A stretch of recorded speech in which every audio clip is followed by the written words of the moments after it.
Hey, what's going on, everybody? It's Bob Dzienis with Coldwell Banker here in Northern New Jersey. Thanks for tuning in. I appreciate it. And today what I want to talk about is the home inspection process. And when it comes to home inspections, it's a really critical piece to you purchasing a home. But if you're a seller, you're going to have buyers and agents coming through your home and doing inspection like crazy. They're going to be looking at all the nooks and crannies of your home to see if there's anything that might be glaring that they might want to focus on, especially if they're going to move forward with an offer. So today what I want to do is talk about 4 things on the outside of a home that you want to take a look at, and then 4 things on the inside of the home as well, and I'm going to have one specific bonus that you want to consider at the end of the video. The other thing I want to mention about this video is you can use this for a couple of purposes. The first purpose could be if you're just going to a showing or maybe you're going to an open house, use the tips that I talk about in this video just so you get some awareness as you're walking around to see if it's even worth you moving forward with an offer on that property. The second thing you can use this video for is if you're working with a home inspector. Maybe you've gone under contract and now you're in the inspection phase of the whole purchase process. Use some of these tips and ideas to really address with your home inspector so that they can get a good look at maybe some of your concerns that you might have. All right, sound good? Awesome, let's get going. All right, let's talk about 4 areas on the outside of the home that you want to take a look at just when you pull up to the house or you walk around the perimeter of the house. Keep these in mind as you're doing your little investigation. Area number 1 you want to focus on is the roof and the chimney. As you're looking at the roof, you definitely can tell if something is newer because it's going to have a darker shade to some of those shingles potentially. Or if you notice that maybe there's some wear and tear on that roof, it looks a little bit older, maybe there's some broken shingles that you're seeing on the roof itself. Another big area of concern in regards to the roof is a couple of things actually. One could be moss that's actually on the shingles itself, so it just grows over time. And what happens with moss is it can actually degrade the shingles themselves. So that could be some kind of a sign that says maybe the seller has been neglecting the roof itself. They haven't had it cleaned every couple of years just to keep it fresh to make sure that nothing is impacting the effectiveness of the roof itself. The other thing to look for on a roof specifically is shingles can sometimes actually bend. And we call those nail pops. So the nails underneath sometimes will pop up from the heat inside the attic itself. And so if you see some nail pops, sometimes that can be some water intrusion that could potentially come into the attic itself. So if you notice some nail pops as you're pulling up to the actual house itself and you see a couple of raised shingles, just might be some concern that you want to take into consideration. And in regards to the chimney, look to see if there's any degradation whatsoever on the chimney itself. Sometimes you actually might see bricks that are, let's say, crumbling, for instance, or the cement grout that's in between the bricks, maybe there's some openings. That allows for water intrusion as well. And water intrusion can get down into the basement area, could get down through the walls potentially. Another big thing with a chimney is make sure that it has a cap on it. A chimney that is not capped allows for animals potentially to come in. So let me tell you, I've had a couple of squirrels in my house over the years because I didn't realize I didn't have a cap on my actual chimney. So it's not fun all of a sudden discovering there is a squirrel that's inside of your fireplace.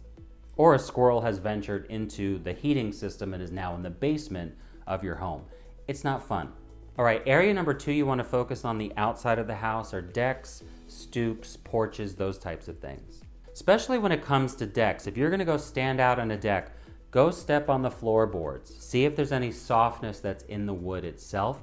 It could mean, okay, maybe they did some staining of the wood, but if they haven't been maintaining it and they're trying to cover it up potentially with a stain or a paint, you can feel the softness of that wood, and over time that's going to degrade and it might not be safe.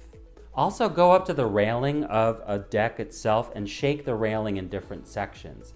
If it's not attached well, that's a safety concern. And it might be something you definitely want to have your inspector look at. So also, like for instance, let's say there's a stoop or a front stoop or a front area of a home, maybe a porch that goes into the front door. Many of the stoops here in Northern New Jersey, for instance, are made of brick, or they might be made of cement or some kind of a combination of both. If you're seeing degradation there, maybe some cracks, some broken bricks, for instance, that also can potentially allow water to come into the home. So those are just some things to keep in mind as well, because that can be a pretty large expense if you have to eventually replace that.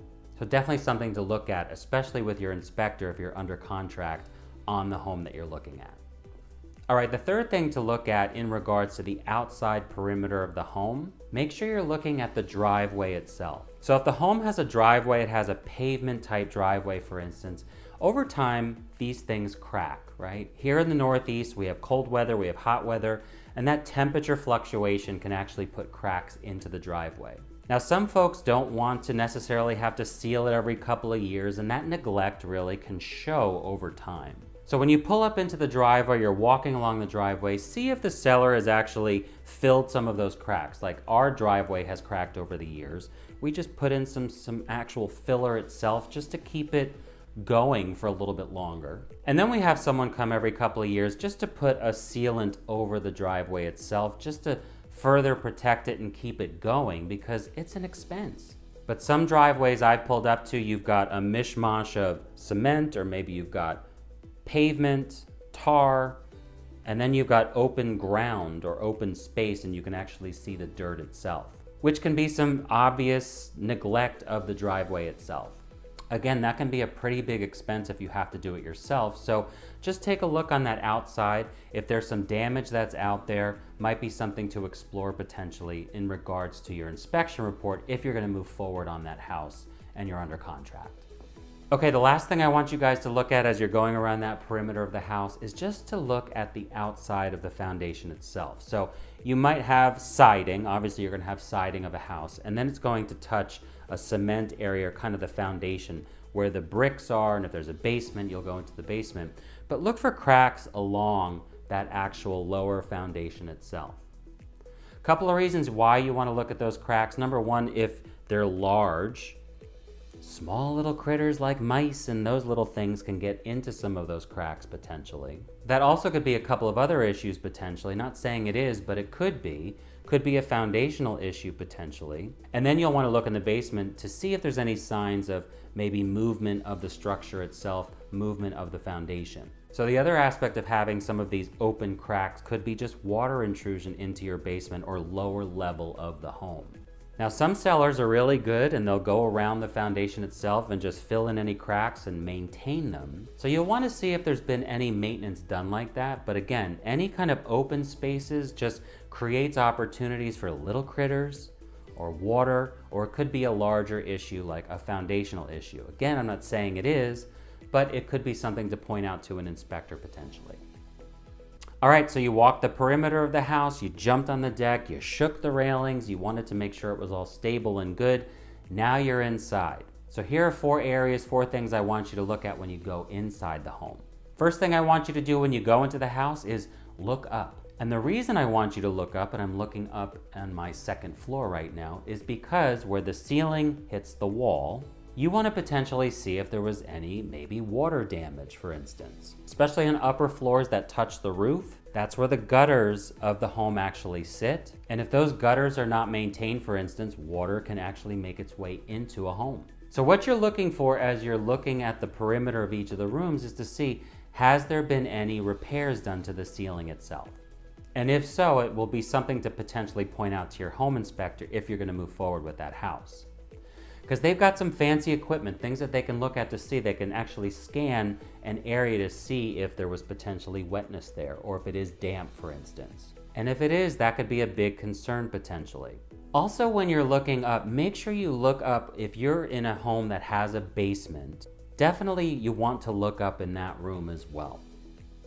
Especially if it has exposed wood, meaning you can see the rafters of the building and foundation itself.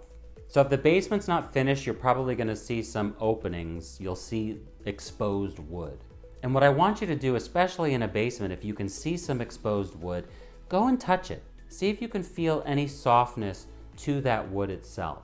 That could be a big indicator of termites, for instance. So sometimes they make these small tunnels that you can actually see coming out of the wood joists themselves. But if there's a softness to it, if it feels dried out and it actually might crumble, for instance, that could be a sign of termite damage. And if that has not been disclosed, you definitely want to explore that, because that could be a huge inspection item potentially for you to push back on with the seller. Also in the basement, you just want, as you're touching the wood, if it is exposed, does it feel soft to the touch? That could be some water intrusion as well. Now, if the basement is finished, that's a whole different story. It's going to be very difficult to obviously get behind a wall, for instance. But talk to your inspector if you're moving forward on that deal to see what kinds of options there could be, just to make sure, especially if it has a funky smell, maybe it smells a little bit musty, there could be some water penetration at some point, maybe in the basement somewhere.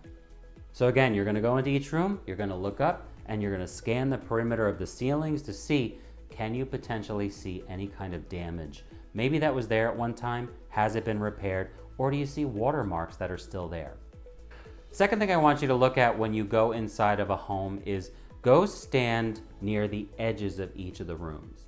Go step near windows, kind of walk the perimeter of each of the rooms. Sometimes you can feel a difference in height in the flooring. You sometimes can feel slanting as well. So if there's differences in the way that the floor feels, that could be obviously some settling to the home itself, but could that be a bigger item in regards to foundational issues? Again, no guarantee of that. Houses settle, you will see cracks, that happens. But if there's some major differentiation in regards to how the floor feels, that could be a bigger issue potentially, and just something to keep in mind. And a lot of times you'll be able to feel this as you're walking around the perimeter of each of the rooms. You could start to feel maybe some differences depending on the age of the home, etc. Could be some settling, which is fine.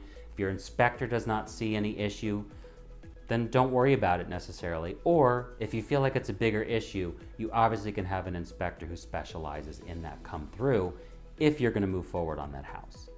All right, the third thing I want you guys to look at when you're on the inside of the home is check out the boiler, check out the hot water heater, check out the air conditioning system, all the stuff that makes hot water, all the stuff that heats the home, all the stuff that cools the home.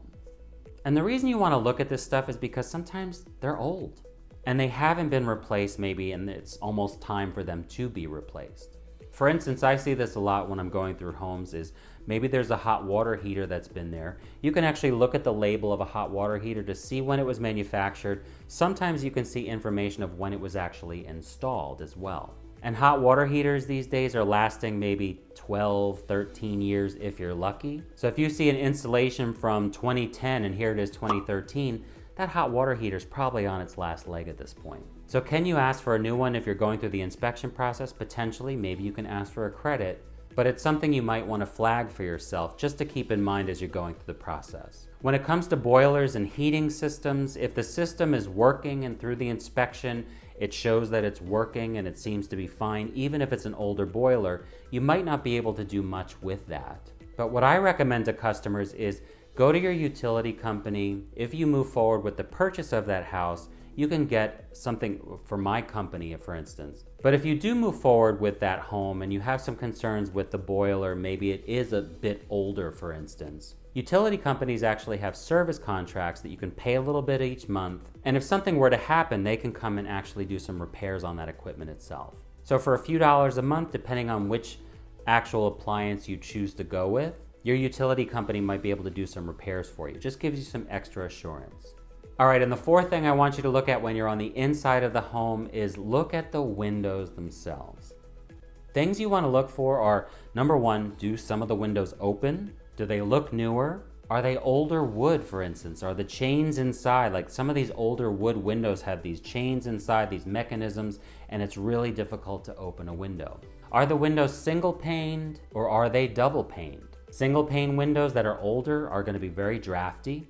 Newer windows that are double paned, maybe with a vinyl siding on them, or like a good Anderson window, for instance, that has framing that helps in regards to insulation, can also be very good as well. But put your hands near the seals, especially if it's colder outside.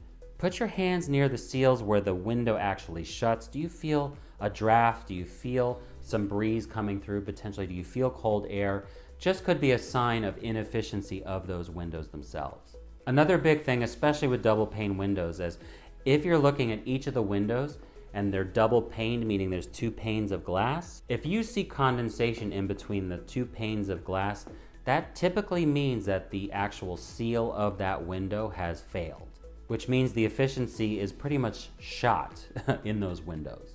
And these are items like if you're moving forward on that home and you're moving forward toward a contract and getting to a closing, these are things to potentially ask the seller for any kind of concessions or inspection items to repair or maybe provide some credits.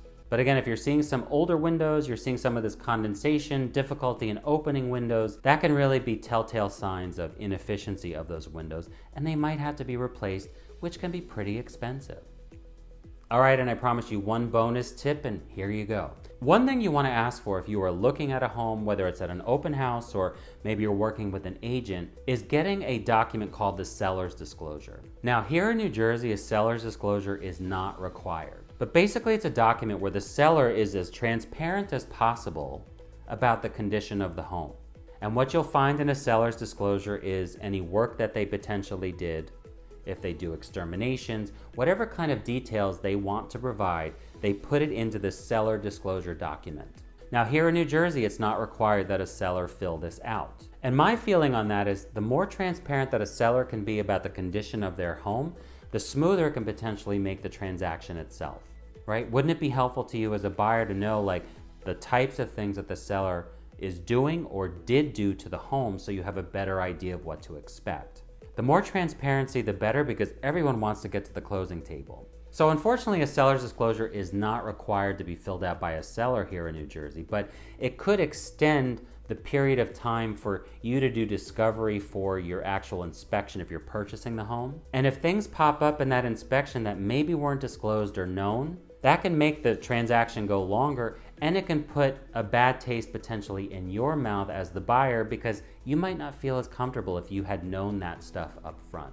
So talk to your agent. If you're going through a showing, if you're going to an open house, ask the agent who's sitting that open house, is a seller's disclosure available? It will give you some great insights as to the condition of the home, as long as the seller has been as transparent as possible. Things can still pop up in inspections. That's why we have those inspections, because you want to know what you're purchasing. But a disclosure can be a very helpful document to help you with that whole decision-making process.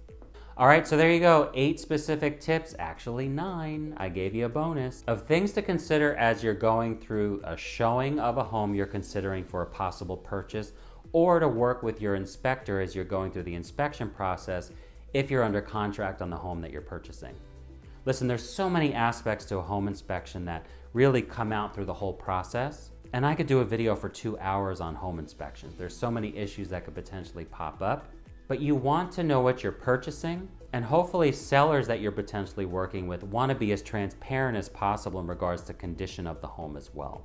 It just makes the transaction smoother, and you kind of know what you're getting into when you're looking to purchase the home itself if you're moving forward with that purchase. So again, I'm Bob Dzienis with Coldwell Banker here in Northern New Jersey. I want to thank you again for watching. I really appreciate it. If you ever have any questions whatsoever, my information's here on the screen. I'm happy to answer any specific questions or help you with any home searches, or obviously listing your home as well. Thanks again for watching, and I will see you guys again in the next video.